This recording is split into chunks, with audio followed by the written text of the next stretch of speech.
සුබ දවසක්. අද සුන්දර දවසක් නේද? සුන්දර දවසක් කියන්නේ අ, අද අපි අ, අපිව දකින අයට දැනෙන හැඟීමනේ. එයා හරිම ආකර්ශනීය කෙනෙක් නේද? එයා හරි ලස්සනයි. එයා හරි පියකරුයි නේද? එයා කතා කරන විලාසය හරි ලස්සනයි. එයාගේ ඇපියරන්ස් එක ලස්සනයි නේද? එතකොට ගැහැණු ළමයෙක්ගේ සුන්දරත්වය කියන්නේ හරිම ආකර්ශනීය පෙනුමක් තියෙන දෙයක් නේද? ගැහැණු ළමයෙක්ගේ මේ සුන්දරත්වය කියන්නේ හරිම ආකර්ශනීය පෙනුමක් තියෙන දෙයක්. එතකොට මේ සුන්දරත්වය දිගටම පවත්වාගෙන යන්න. ඒ කියන්නේ දිගටම කන්ටිනියු කරගෙන යන්න කොහොමද කියලා තමයි අද කතා කරන්නේ. දැන් ගැහැණු ළමයෙක් මලකට උපමා කරනවානේ. එතකොට මලක් පර වුණාට පස්සේ තමයි ඒක අව ලස්සන වෙන්නේ නේද? එතකොට මලක් පිපිලා පිබිදිලා තියෙද්දි හරි ලස්සනයි නේද? ඒ නිසා දැන් ගැහැණු ළමයෙකුත් මලකට උපමා කරනවා. එහෙමනම් මේ සුන්දරත්වය දිගටම කන්ටිනියු කරගෙන යන්නේ කොහොමද කියන සරල ස්ටෙප් එක මම ඔයාලට කියලා දෙනවා. තේරුණාද? අන්ඩර්ස්ටෑන්ඩ් කරගත්තද? හරි. රයිට්. දැන් නම්බර් 1 තමයි මේ පිරිසිදුකම. පිරිසිදුකම කියන්නේ තමන් පිරිසිදුව සිටීමට උත්සාහ කරන්න ඕන. තමන් පිරිසිදු සිටින්න. එතකොට පිරිසිදුකම ගැන කතා කරන්න වෙනම මේ අවස්ථාවක් ගන්න. එතකොට පිරිසිදුකම කියන්නේ මේ තමන්ගේ තියෙන මේ අපියරන්ස් එක පෙනුම මේ ලස්සනට සුන්දරව පියකරු විදිහට පවත්වාගෙන යන්න ඔයා පොඩක් උත්සාහ ගන්න ඕන. තේරුණාද? අපි හැමෝම ලස්සන. හැම ගැහැණු ළමයෙක්ම හැම තරුණියක්ම හැම යුවතියක්ම හරිම ආකර්ශනීය පෙනුමක් තියෙන සුන්දරත්වයෙන් පිරිපුන් මලකට උපමා කරනවා. එතකොට මේ මල පර වෙනවා තමයි. පර වෙනවා. වියපත් වුණාමත් පර වෙනවා. එතකොට හිරු එළියට පර වෙනවා. එතකොට එයාගේ ආයු කාලය අඩු වුණාම පර වෙනවා නේද? ඔන්න ඔය වගේ මේ අවස්ථා තියෙනවා. එහෙමනම් මේ මල දිගටම පිරිසිදුව ලස්සනට ක්‍රමානුකූලව කන්ටිනියු කරගෙන යන්නේ කොහොමද කියලා තමයි අද කතා කරන්නේ. එතකොට මම කලිනුත් කිව්වා පිරිසිදුකම.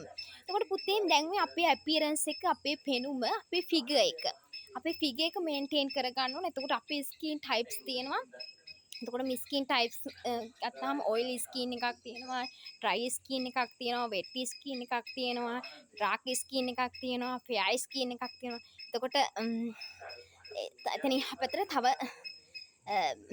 බ්ලැක් මේ කලර් එක ගත්තාම ඒ අව පාට ස්කින් තියෙනවා නේද? එතකොට අපේ හෙයාර් ටයිප්ස් තියෙනවා, curly hair, thick hair, long hair, short hair නේද? එතකොට හෙයාර් ස්ටයිල් ගත්තාම ඔය ආකාරයට බෙදෙනවා. එතකොට ෆිගර් එක ගත්තාම ස්ලිම් බොඩි, එතකොට weight එක වැඩි බොඩි එක තියෙනවා නේද?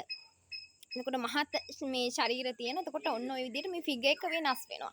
එතකොට අපි මේ බොඩි කන්ට්‍රෝලින් එක ගැන අපිට අපි ගොඩක් වෙලාවට මේ ගොඩක් වෙලාවට මේ බොඩි කන්ට්‍රෝලින් එක ගැන අපිට අවබෝධයක් නැහැ. ඒ ගැන අන්ඩර්ස්ටෑන්ඩ් කරගන්න තේරෙන්නේ නැහැ නේද? එතකොට එක එක මේ ඒ ගැන කාන්ට් රිලයිස් නේද? අපිට දැන් රිලයිස් එකක් නැහැ. එතකොට ඒ නිසා මේ අපි දැන් කතා කරන්නේ මේ සුන්දරත්වයේ එතකොට ආකර්ශනීයම ගැහැණු ළමයෙක් වෙන්න නේද?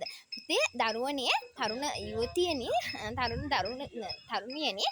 එතකොට මේ ඔයාගේ මේ සුන්දරත්වය එතකොට ආකර්ශනීය කියන මේ ලෝකෙල හරිම වැදගත් ස්ථානයක් ලැබෙනවා මේ සුන්දරත්වය කියන එක. එතකොට කාන්තාවක්, යුවතියක්, තරුණියක් මේ මලක් දැක්කාම කෙනෙක්ට මේ හරිම මේ ආස හිතෙන ඔයාට තියෙන හරි ආස හිතෙන මේ ලස්සනක් කියලා කවුරු හරි කියලා තියෙනවද?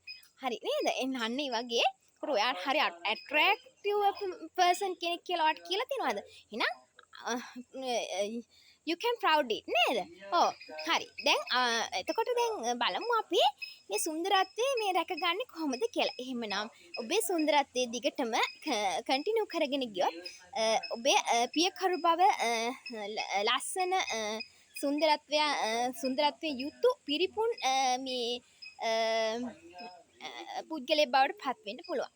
හරි. සුන්දර දවසක් වේවා.